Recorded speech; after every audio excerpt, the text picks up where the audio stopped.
Hello everyone. Good evening. Welcome to American Consulting. Hope you are doing well.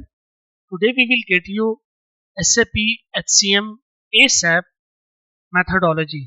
That is also known as ASAP methodology or accelerated SAP HCM methodology. So in this methodology we will discuss different phases of the projects, in which number one, project preparation, which include team preparation, kickoff meeting, etc. And in number two, the business blueprints that include preparing as is and to be documents.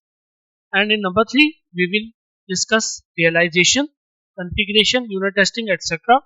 And the fourth phase, that is the final preparation, that includes training, documents, cutover activities, UAT, that is user acceptance testing, etc. And number five, the last one, that is the GoLive. Project GoLive AMS support, that is you will have to give at least 6 months post go live support to every client of your SAP HCM deployed project. So if you miss anything, you can find all those terminologies and their definition in this video description. So you can also take a look over that. So stay tuned with us. I will upload more of SAP HCM and SAP SuccessFactors configurational videos and regarding these kind of documents that will have to follow under the project guidelines that you will have to make and create under the project, that is the business blueprints. That is the more important phase, in which SAP HCM we called it as a blueprints, and in SuccessFactors we called it as SDD solution design documents, that includes fit to standard workshops, kickoff templates, etc. So let's get started. And if you like our channel, please consider to subscribe our channel down below and hit the bell icon to get any future updates, and share our channel with your friends, with your colleagues, so this will motivate us. Thank you so much. Now let's get started.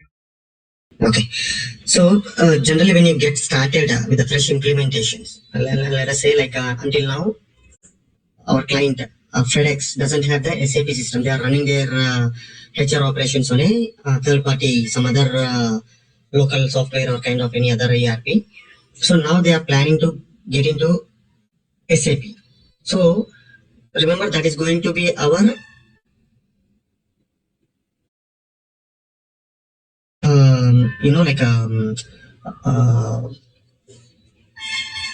that particular local software where we need to bring them into that into the SAP. Before this, like forget about that particular local software or whatever they are using until now. Before getting into SAP, how do we get started? Okay, the first phase will be we follow these 5 phases here to start, implement and finish the entire implementation process. So the first one is going to be a project preparation. So what are we going to do for the client? So we have to get an understanding in between the client and the service provider. So we are let us say like we are working from Accenture. So one team from Accenture will be approaching, they will be finishing all the pre-sales and all, everything is done. Now we, being a SAP functional consultant, has to pitch in and understand what is their requirement. So the project preparation starts there. So how many employees they have, what sort of setup they are expecting us to do there, is it possible or not? Okay, so that is all the project preparation will be happening there. And what are we going to do, how are we going to present them, and what are all those activities we do and submit to them by end of each phase or at the end of everything. That is all the project preparation. Just generally like how do we get started with any of the like a project we do. And the other one is, the next step is a business blueprint. We have to document everything. We have to say like, yes, we are going to create a organization structure, and this is how it looks like. Okay, we need to have all the details in a document, and then that has to be explained to the client, and we get the sign off for each and everything. Then we go for the realization phase. This is most important here. Whatever is being there in the business blueprint, you have to configure everything onto the SAP system, test that, and call in the business user. Okay, call in the business user, the end user, we say, call it like invite them for the testing. That is what system integration testing we do. There are multiple ways of testing that, but we take it as a SAT now. So first the unit testing will be done from our side, the SIT will be done from our side. Everything happens here in the relation phase. So this is going to be the most important thing. Whatever has been promised in the business blueprint is been put onto the system in relation phase.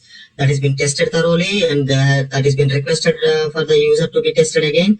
And once this is done, all the business, like all the setup, whatever has been there in the business blueprint is been set up into the system. Then we have to make a final preparation for that. What are we going to do? The pre-production kind of thing. We will be having a certain date. On that particular date, we are going to get started with the SAP operations. We are going to get started with the SAP system. So before that, we'll make some kind of, pre-go live or final preparations and all to be done. Okay, this is the fourth phase here. Once everything is done, like we on the desired like a date, whatever we have fixed for the go live, we'll go live and we'll run a production payroll and make sure like everything is being properly happening there. If there are any issues, because we know like what configurations we have done, what testing we have done, and where it is getting failed and all, we'll quickly fix that and all will be done. That is a go live part, and later on, once the go live is done, we'll be giving at least some time of a support to the client, and later, let us say 6 months of support we'll be giving after the go live happens. Even after that, if the client is 100% satisfied with the service provider and the way they support them, so they may extend their contract for the support. That means until the go live, it's kind of a different contract, and from after the go live and support is happening, that is a different kind of a contract. So forget about the contracts and all, like that will be taken care by the leadership in the project. So what are we going to do as a functional consultant? If there are any issues happening after the go live happens, then we will be receiving those tickets, we will be fixing them and sending back to the production. So how are we going to do? Again, we follow the same process from the relation kind of a thing. So we'll come back, do the system setup, configure everything, test everything, ask the business user to test again, and then take a approval for that, deploy that to the production. So anywhere, everywhere, like wherever you go, what kind of a project implementation you do in SAP as a functional consultant, you definitely follow this kind of a methodology here. Okay, you have to get the project preparation done, business blueprint prepared, get the sign off, relation is done, make sure that thorough testing is happening there, final preparation is done, and go live support is also done. So this is the way how we will be. This is, we call it as a ASAP methodology, accelerated SAP methodology. Okay, we follow this to finish our end-to-end implementations.